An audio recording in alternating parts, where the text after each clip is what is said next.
La première question qu'on peut se poser, c'est déjà qu'est-ce que le sable?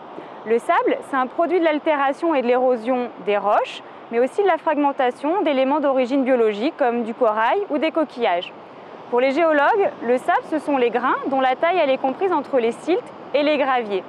Il existe de nombreux types de sable en lien avec la diversité des roches, mais aussi la combinaison des mélanges possibles. Les grains, ils subissent un transport qui participe à la fragmentation.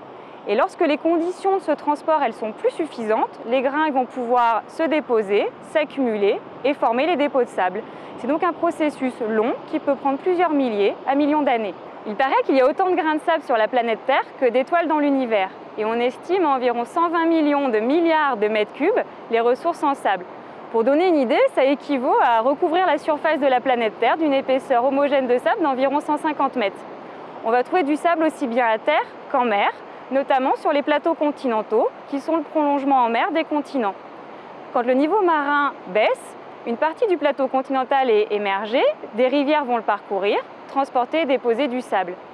Quand le niveau marin remonte, une partie de ce sable est remis en mouvement, dispersé pour former des bancs, des dunes ou encore des plages. Alors comment on détecte et on cartographie les dépôts de sable en mer? Eh bien en utilisant les outils de la géologie marine. À partir d'un navire océanographique, on va déployer des sondeurs multifaisceaux et des sonars qui sont des outils qui vont permettre de repérer en surface la répartition des différents types de sédiments sur le fond. Mais aussi des outils de sismiques qui eux, vont permettre d'imager en profondeur et de repérer la succession des dépôts sous le fond de la mer. Mais ces outils de mesure, ils sont dits indirects et ils ne permettent pas de savoir de quoi sont constitués les dépôts. Donc pour obtenir une vérité terrain, on doit procéder à des prélèvements de sédiments à l'aide de bennes en surface ou en profondeur grâce à des carottiers. Alors pourquoi s'intéresse-t-on tant au sable? Il faut savoir qu'on en consomme beaucoup. Le sable, c'est utilisé dans de nombreuses applications.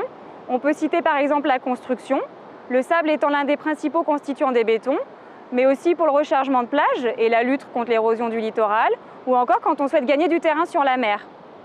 Comme on en a besoin, on l'exploite dans des carrières terrestres, mais aussi en mer. Chaque année, en France, il y a environ 5% du sable qui est produit, qui provient de la mer. C'est 3 millions de mètres cubes et à titre de comparaison, c'est 2 fois moins que la Belgique qui n'a pourtant que 60 km de côte. Alors extraire du sable, ça a des effets qui peuvent ou non conduire à des impacts selon que le milieu qui subit ces pressions va être capable de les surmonter et de retrouver ses fonctions écologiques. En France et plus largement en Europe, les extractions de sable, elles sont encadrées par une législation qui accorde les autorisations d'extraire en mer, mais qui également, le cas échéant, si des dommages sont constatés, vont permettre d'arrêter ces extractions. Alors demain, plus de sable pour nos châteaux?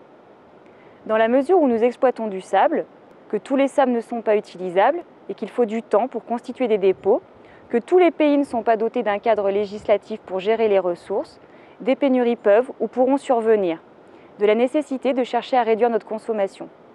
En ce qui concerne les plages, le principal danger qui les guette à l'heure actuelle, c'est le changement climatique et la remontée du niveau marin, qui va conduire à un redessin de nos littoraux.